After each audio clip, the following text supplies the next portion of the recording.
Salut, bien-aimés dans le Seigneur. J'espère que vous vous portez bien par la grâce de Dieu.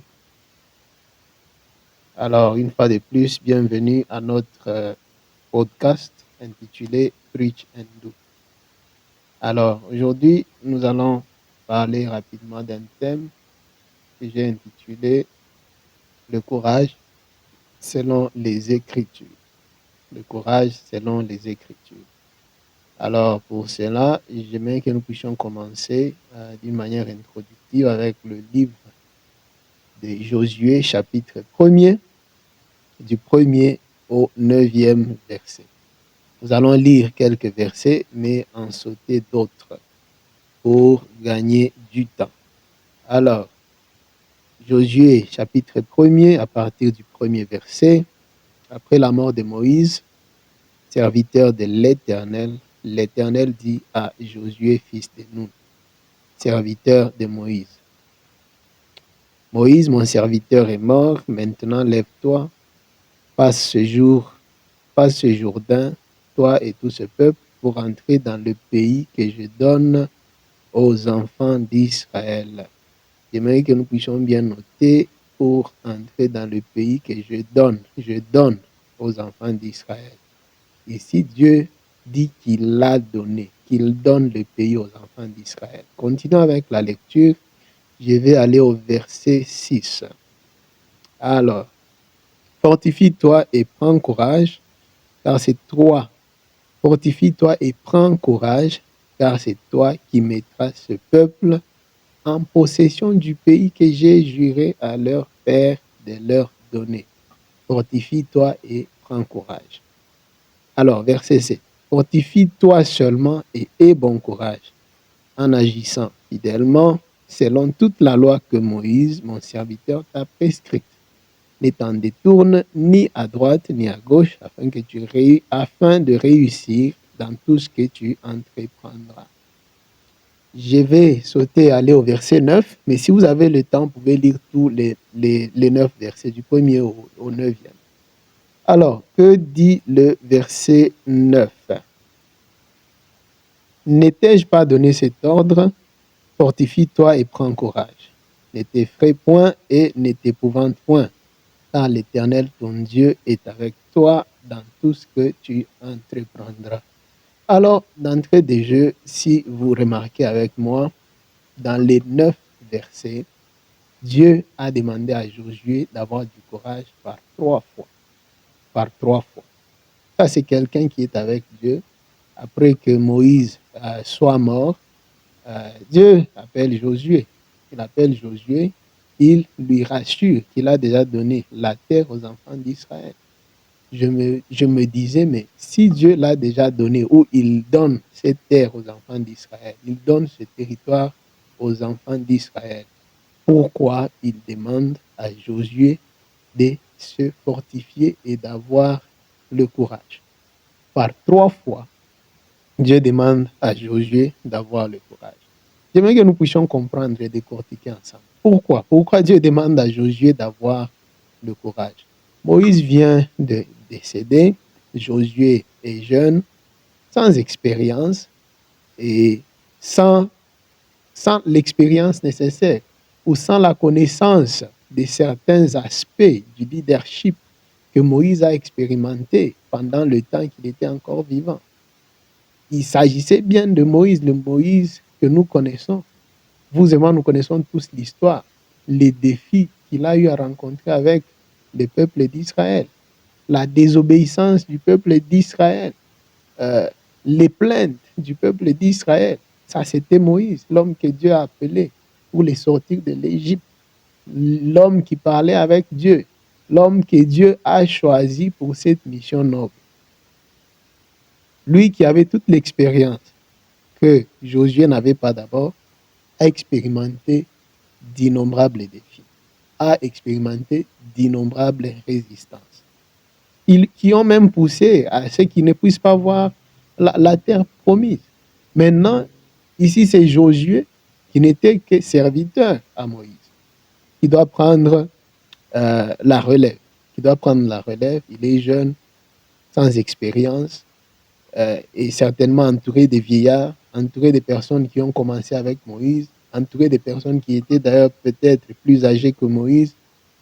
Voyez-vous, ça c'était un grand défi. Mais avec ce défi, la présence de Dieu était là. Dieu vient le rassurer. Et maintenant, je me pose la question, si Dieu est là, il est avec nous, et dans la provision de Dieu, cette terre est déjà donnée aux enfants d'Israël. Il veut seulement que Josué puisse amener cela à la réalité. Dieu a besoin de quelqu'un. Dieu a besoin de quelqu'un. Pour toutes les promesses qu'il a déjà faites dans ta vie, il a besoin de quelqu'un. Il a besoin d'une personne qui puisse faire porter le corps à ses promesses, qui puisse faire porter le corps à cette vision, qui puisse faire porter un corps à cette destinée. Dans ce cas d'espèce ou dans ce cas-ci, c'est Josué que Dieu a choisi, afin que Josué puisse faire porter un corps à la destinée que Dieu avait pour les enfants d'Israël. Mais ce qui est étonnant, Dieu demande à Josué de prendre courage, d'avoir le courage. C'est là même l'importance de notre thème ce soir, le courage par les Écritures. Peut-être, quand vous entendez parler du courage, vous pensez que c'est un concept qui a son sens seulement dans la vie sociale, qui a son sens seulement dans la vie professionnelle, ou qui a son sens seulement quand vous faites les études. Mais écoutez, ce concept, le courage, a son sens même quand nous servons Dieu, même quand Dieu vous a appelé, même quand Dieu vous a choisi, même quand Dieu vous a déjà montré votre destinée glorieuse, comme beaucoup d'entre nous aiment bien le dire, la destinée glorieuse que Dieu a préparée pour moi, que Dieu m'a montré.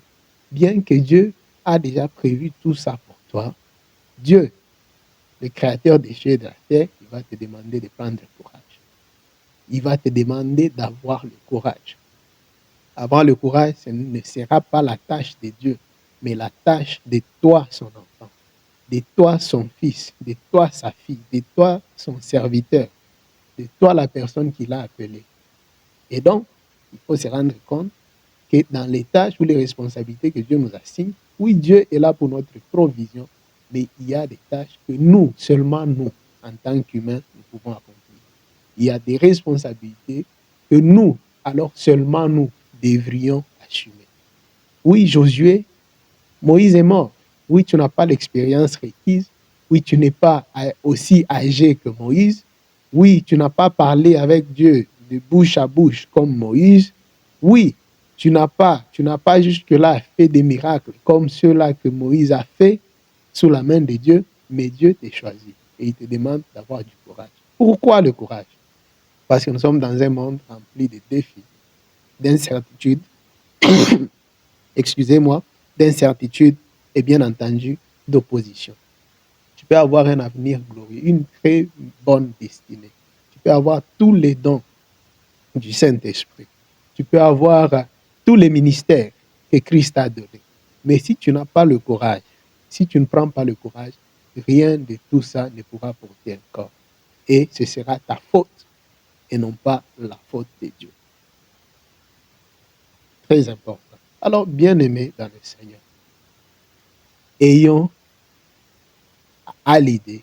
l'idée de toujours avoir le courage dans notre marche avec Dieu. Oui, nous avons le Saint-Esprit. Oui, nous avons les dons du Saint-Esprit. Oui, nous avons les dons des ministères. Oui, nous avons l'expérience. Oui, nous avons toutes ces choses-là. Mais le courage, c'est une chose particulière, c'est une responsabilité particulière que Dieu nous demande de mettre en exergue. Ça doit venir de nous et de nous seuls. Si Josué n'avait pas le courage, ou si il avait manqué le courage, la terre que Dieu dit avoir donnée au peuple d'Israël, toute la provision que Dieu avait pour le peuple d'Israël, rien de tout ça n'allait s'accomplir. Et maintenant, dites-moi, est-ce qu'on allait dire que Dieu a menti? Non. C'est peut-être ton cas. Tu as tellement reçu des promesses.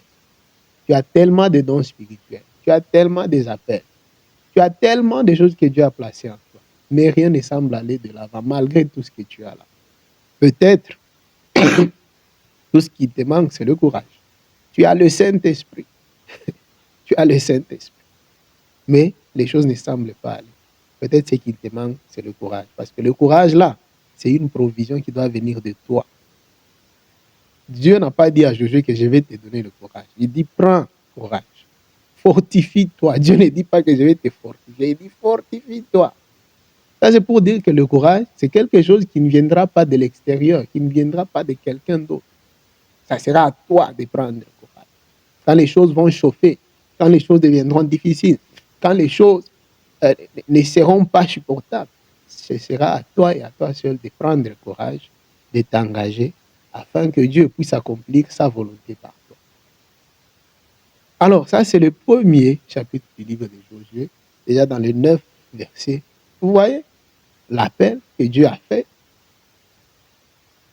le courage qu'il a demandé à Josué d'avoir, bien que la provision était déjà là, de la possession du territoire, de la position de la terre promise.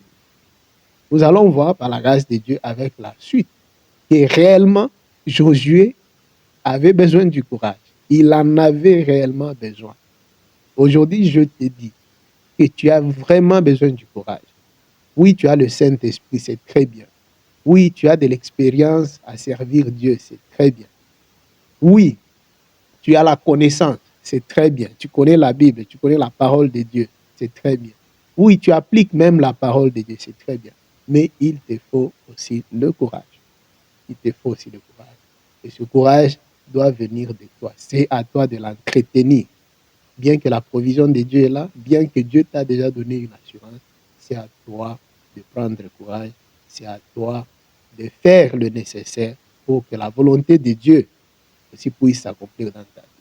Pour dire que dans tout ce que Dieu a prévu pour nous, dans la volonté de Dieu pour nos vies, pour notre destinée, nous avons toujours une part à jouer.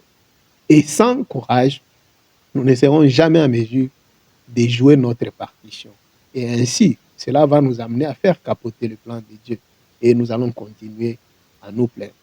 Alors, ce soir, nous allons nous arrêter là. Par la grâce de Dieu, nous allons continuer. Si Dieu nous fait grâce, nous verrons d'autres personnes dans la Bible ici qui ont usé du courage.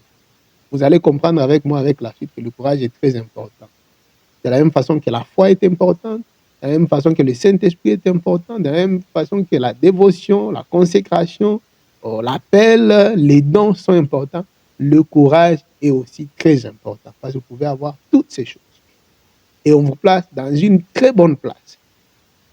Mais si vous manquez le courage, rien n'aura lieu. Et vous allez vous plaindre. Vous allez vous plaindre continuellement envers Dieu. Vous allez dire, Dieu, tu m'as abandonné, Dieu, tu ne m'as pas donné, Dieu, tu n'as pas permis, Dieu, tu n'as pas fait, Dieu, tu n'as pas fait. Alors que ce serait vous qui aurez manqué d'avoir le courage, qui doit venir de vous, qui doit être mis en pratique par vous et par vous seulement. Alors, que Dieu vous bénisse et que Dieu vous aide, que Dieu vous fortifie, afin que vous puissiez prendre le courage d'affronter cette situation, le courage d'affronter ce Goliath, le pouvoir de commencer ce que vous devriez commencer depuis 5 ans, depuis 10, depuis 15 ans. Le courage de recommencer ce que vous avez abandonné par peur ou par découragement. Le courage de changer votre façon de faire pour permettre à ce que la volonté de Dieu puisse s'accomplir. Sans courage, ce serait vous les freins à la volonté de Dieu dans votre vie. Sans courage, c'est vous qui allez saboter votre destinée, qui est déjà toute tracée, une destinée toute tracée. Pour les enfants d'Israël, c'était déjà tracé, c'était déjà préparé, c'était déjà même donné. Mais il a fallu le courage d'un homme, pas le courage de Dieu. Alors, que Dieu vous bénisse et à très bientôt pour la suite de ce thème. Bye.